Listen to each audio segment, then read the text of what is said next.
जय हिंद मित्रों। आज हम इतिहास के ऐसे महत्वपूर्ण टॉपिक पे चर्चा करेंगे जहां से UPSC, UP triple SC, SSC bank, railway और आपका लेखपाल, BDO, UPP, UPSI, TET, super TET, BEd आदि में एक प्रश्न यहाँ से ज़रूर पूछा जाता है। तो आप लोग वीडियो को लाइक करिएगा, शेयर करिएगा, सब्सक्राइब करिएगा और यार मित्रों को जोड़ने का ज़्यादा से ज़्यादा प्रयास करिएगा। तो सभी को नमस्कार, जय हिंद। आइए हम शुरू करते हैं। अगर कोई व्यक्ति ऑफलाइन भी पढ़ना चाहे तो हमारे क्लास में आके वह ऑफलाइन भी पढ़ सकता है। इसके लिए आप इस नंबर पे संपर्क कर सकते हैं 9120145137। और दूसरा नंबर है 9984796875। इस नंबर पे कॉल करके आप क्लास कहाँ चलती है इसके बारे में जानकारी ले सकते हैं। तो आइए शुरू करते हैं। हम चलते हैं आज मध्यकालीन इतिहास के महत्वपूर्ण टॉपिक पे, जहाँ से हमेशा एक क्वेश्चन पूछा ही जाता है। तो आइए देखते हैं। आज हम महमूद गजनबी या गौरवंश के दूसरी क्लास में पढ़ेंगे महमूद गजनबी के बारे में कुछ महत्वपूर्ण बातें। तो आइए देखते हैं। आज है महमूद गजनबी के आक्रमण। चाहे तुर्की रहे हों, चाहे अरबी रहे हों, चाहे अंग्रेज, चाहे जिनका भी भारत पे आक्रमण हुआ, उनका मूल उद्देश्य क्या था? तो उनका मूल उद्देश्य एक ही था, क्या? धन। सभी लोग भारत को ही लूटना चाहते थे। तो महमूद गजनबी भारत पे आक्रमण करने का एक ही उद्देश्य था, क्या? धन। और दूसरा उद्देश्य क्या था? अपने धर्म यानी इस्लाम धर्म का प्रचार और प्रसार करना। कहाँ? भारत में। आइए देखते हैं। ये महमूद गजनबी किस्सों कहानियाँ में सुना करता है, भारत सोने की चिड़िया है। अभी इसी का दरबारी इतिहासकार आएगा उत्बी। उत्बी एक पुस्तक लिखता है, ग्रंथ लिखता है, जिसका नाम है तारीख-ए-यामनी। तारीख-ए-यामनी में प्रथम बार उत्बी कहता है भारत सोने की चिड़िया है। इसका मतलब ये नहीं कि भारत में जितनी चिड़िया रहती सब सोने की है। इसका मतलब ये कि भारत में धन बहुत है, धन संपदा बहुत है, सोना भारत में बहुत है। ये सुनता है, ऐसे से प्रभावित होके महमूद गजनबी भारत पे आक्रमण करता है। तो आइए देखते हैं महमूद गजनबी के प्रमुख आक्रमण कौन थे और कहाँ थे। तो आप हेडिंग डाल लीजिएगा, महमूद गजनबी के आक्रमण। इधर ध्यान दीजिए। महमूद गजनबी के आक्रमण के उद्देश्य थे भैया, पहला उद्देश्य था धन की प्राप्ति और दूसरा उद्देश्य इसका था इस्लाम धर्म का भारत में प्रचार और प्रसार। दूसरा उद्देश्य, पहला उद्देश्य धन संपदा यानी धन को लूटना, दूसरा अपने धर्म इस्लाम का भारत में क्या करना? इस्लाम धर्म का प्रचार और प्रसार करना। ये महमूद गजनबी का दूसरा उद्देश्य था। अब हम आगे देखेंगे। एक इतिहासकार हैं, इसे आप नोट कर लेंगे। इतिहासकार हैं हेनरी इलियट। इतिहासकार कौन है भैया? इतिहासकार हैं हेनरी इलियट। हेनरी इलियट ने बताया है कि महमूद गजनबी ने 1000 ईस्वी से लेकर के 1027 ईस्वी के बीच भारत में कुल 17 बार आक्रमण करता है। महमूद गजनबी भारत में कितनी बार आक्रमण करता है? तो भारत में 17 बार आक्रमण करता है। इसका साक्ष्य कौन देता है? तो इतिहासकार हैं हेनरी एलियट साहब। हेनरी एलियट साहब कहते हैं महमूद गजनबी 1000 ईस्वी से लेकर के 1027 ईस्वी के बीच में भारत पे 17 बार आक्रमण किया और बारी बारी से भारत को लूटता है। यहाँ अगर आपसे पूछे महमूद गजनबी भारत पे 17 बार आक्रमण करता है, इसका साक्ष्य कौन देता है? तो हेनरी एलियट देते हैं। अब आगे देखिए, 17 आक्रमण हुए, लेकिन 17 आक्रमण न तो महत्वपूर्ण है न ही पूछे जाते हैं। तो हम वही एग्जाम की दृष्टि से जो बहुत ही महत्वपूर्ण है उसी को हम देखेंगे और 17 आक्रमण को पढ़ना नहीं, सिर्फ प्रमुख आक्रमण को पढ़ना है। तो आइए देखते हैं महमूद गजनबी का प्रथम आक्रमण। इधर देखिए, प्रथम आक्रमण 1000 ईस्वी में सीमावर्ती क्षेत्रों पे हुआ। तो सीमावर्ती में देखिए, इधर देखिए, अब ध्यान दीजिएगा, ये मान लेते हैं भारत है, नोबेल नहीं मिलेगा इस पे, मान लीजिए भारत का मैप बन गया। तो सीमावर्ती क्षेत्र पश्चिमोत्तर क्षेत्र का जो हिस्सा था, इसी पर महमूद गजनबी प्रथम बार आक्रमण करता है 1000 ईस्वी में। सीमावर्ती क्षेत्र ही मुल्तान वगैरह, मुल्तान जो स्वर्ण नगरी के नाम से प्रसिद्ध है, मोहम्मद बिन कासिम सबसे पहले इसी क्षेत्र पे आक्रमण करता है और इसका नाम रख देता है क्या? मुल्तान का नाम क्या रख देता है? स्वर्ण नगरी। इसी स्वर्ण नगरी को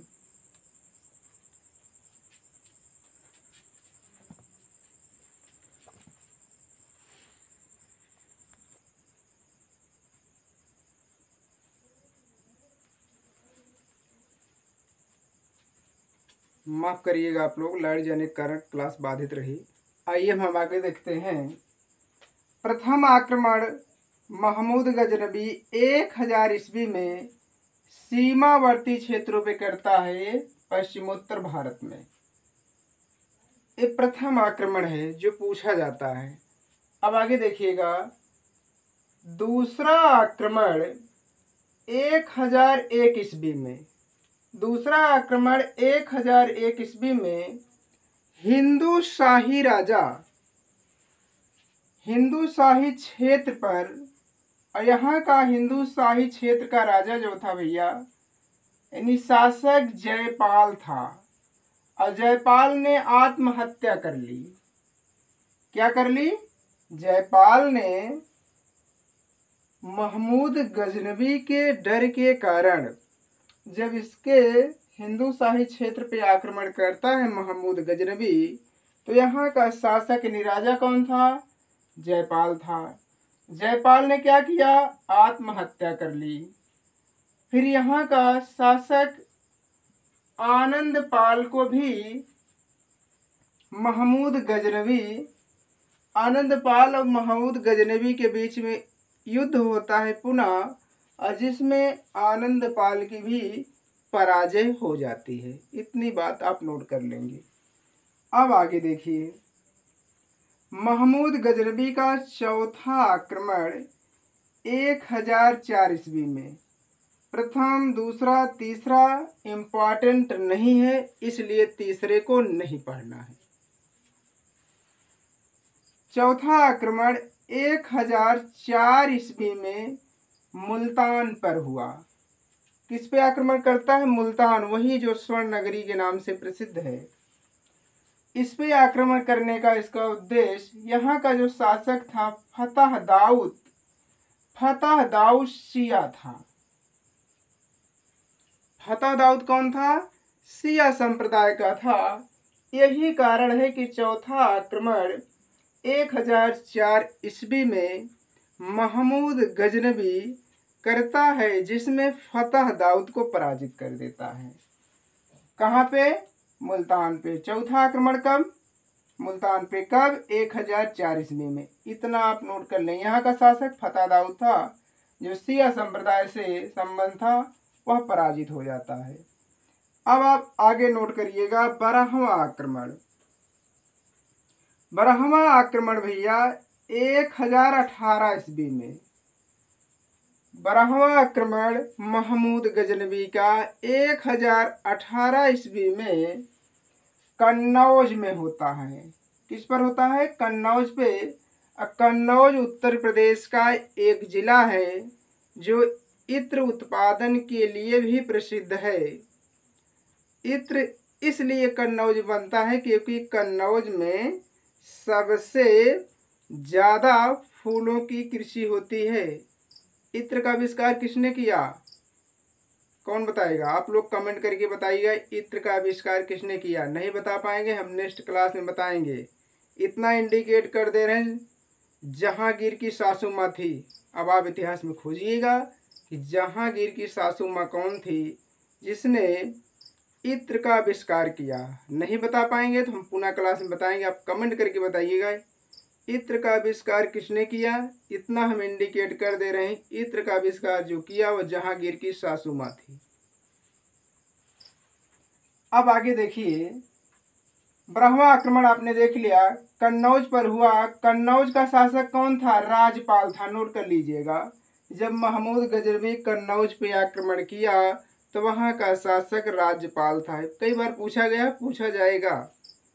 अब आगे देखिए, बहुत ही महत्वपूर्ण महमूद गजनवी का 15वां आक्रमण। हेडिंग डालिए, महमूद गजनवी 15वां आक्रमण 1021 से 1022 ईस्वी के बीच में होता है। हेडिंग डालिए, महमूद गजनवी का 15वां आक्रमण 1021 ईस्वी से 1022 ईस्वी के बीच होता है। ये बहुत ही महत्वपूर्ण है। आइए देखिए इसमें क्या क्या प्रमुख बातें हैं।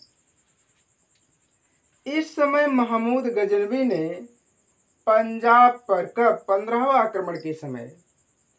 इस समय महमूद गजनवी ने पंजाब पर आक्रमण करके इसका विलय, पंजाब पे आक्रमण करके इसका विलय गजनी साम्राज्य में कर लिया। कब किया? 15वां आक्रमण के समय गजनी साम्राज्य में कर लिया। आक्रमण करके यहाँ से जाता नहीं, यहाँ पे शासन भी करता है। कौन? गजनवी। गजनवी वही महमूद गजनवी। 15वां आक्रमण जब करता है 1021-22 में, तो पंजाब को गजनी साम्राज्य में विलय कर लिया और यहाँ पे शासन करना शुरू कर देता है। अब आइए आगे, इतना नोट कर लिए होंगे। यहीं पर महमूद गजनवी ने सर्वप्रथम शाही सिक्का चलाया था। इसे नोट कर लेंगे। महमूद गजनवी 15वां आक्रमण के समय पंजाब में ही सबसे पहले शाही सिक्का चलाया। इधर देख लीजिए, अगर पूछे सर्वप्रथम शाही सिक्का किसने चलाया तो आप बताएंगे महमूद गजनवी ने सबसे पहले शाही सिक्का चलाया। नोट कर लीजिए। आइए हम आगे देखते हैं और क्या क्या करता है महमूद गजनवी। इधर देखिए, अपने सिक्कों पर घुड़सवार तथा नंदी का चिन्ह अपनाया, यानी खुदवाया। घुड़सवार नंदी के चिन्ह को अपने सिक्कों पर खुदवाता है, अपनाता है। कौन? महमूद गजनवी। घुड़सवार क्या दर्शाता है? महमूद गजनवी घोड़े की सवारी करने का बड़ा शौकीन था, इसीलिए अपने सिक्कों पर इसने मतलब महमूद गजनवी ने घुड़सवार का चित्र बनवाया। किस पर? अपने सिक्कों पर। इसका चित्र यह दर्शाता है कि महमूद गजनवी घोड़े की सवारी करने का बड़ा शौकीन था।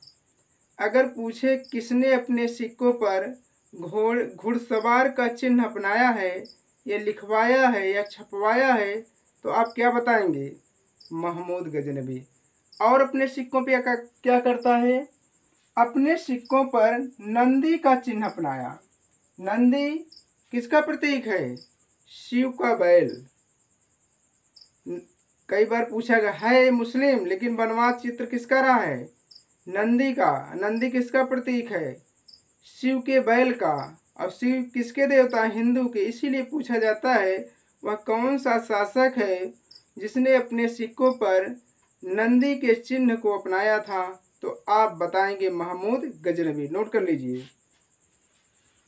अपने सिक्कों पर घुड़सवार तथा नंदी के चिन्ह अपनाया कौन? 15वां आक्रमण के समय गजनवी। आगे देखिएगा। सर्वप्रथम इसने ही भारतीय ढंग के सिक्के चलाए। भारतीय ढंग के सिक्के सर्वप्रथम किसने चलाए? महमूद गजनवी ने।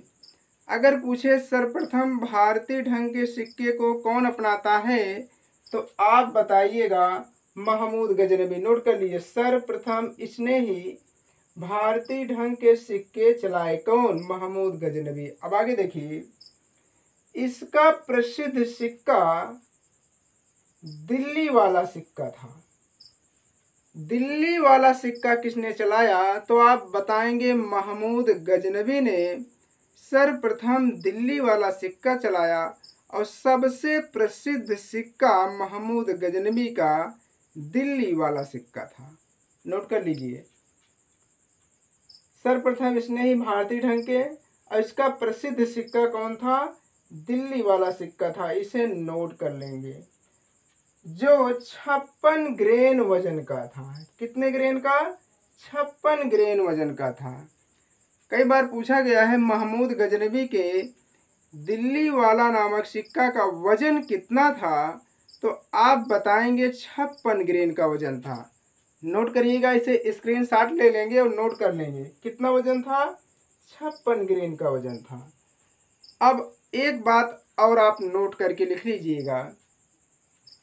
अपने सिक्कों पर संस्कृत भाषा में महमूद गजनवी, नोट करिएगा, महमूद गजनवी अपने सिक्कों पर संस्कृत भाषा में अव्यक्तम महमूद लिखवाया था। संस्कृत भाषा में महमूद गजनवी ने अपने सिक्के पर अव्यक्तम महमूद लिखवाया था। अगर दिखाई ना दे रहा हो तो हम बोल रहे हैं, लिखिए। महमूद गजनवी अपने सिक्कों पर संस्कृत भाषा में अव्यक्तम महमूद लिखवाया था। ये महमूद गजनवी के आक्रमण थे जहाँ से हमेशा क्वेश्चन बनता है। जो अगला आक्रमण करेगा महमूद गजनवी वो सोमनाथ मंदिर पे आक्रमण करेगा। आप लोग हेडिंग डाल के छोड़िएगा, सोमनाथ मंदिर पर आक्रमण। इतना आप नोट कर लेंगे, स्क्रीनशॉट ले लेंगे। यहीं से क्वेश्चन पूछा जाता है। अब यही आक्रमण पढ़ना है, फालतू चीज़ें नहीं पढ़नी है। तो हेडिंग आप डाल दीजिए महमूद गजनवी के आक्रमण। नेक्स्ट क्लास में हम वहाँ से पढ़ेंगे। तो वीडियो कैसे लगा आप लाइक करिएगा, शेयर करिए, सब्सक्राइब करिए। अब कमेंट करके बताइए आपके समझ में आ रहा है कि नहीं आ रहा है, या कोई सुझाव हो, कोई सुधार हो तो आप बता सकते हैं। तो आप लोग चैनल को सब्सक्राइब जरूर कर दीजिएगा, लाइक कर दीजिएगा, शेयर कर दीजिएगा। किसी को ऑफलाइन क्लास में पढ़ना है तो आप लोग इस नंबर पे हमसे बात कर सकते हैं किसी भी टाइम, बिना संकोच, बिना शर्म, बिना हिचक के आप इस पे फ़ोन करिए। आपको सारी शंकाओं का समाधान कर दिया जाएगा। कभी भी करिए, रात दिन कभी भी, जब आपका समय लगे इस पे आप फ़ोन करके बात कर सकते हैं। क्लास कहाँ चलती है आपको बता दिया जाएगा। तो सभी को नमस्कार। नेक्स्ट क्लास अगले दिन। जय हिंद, शुभ रात्रि।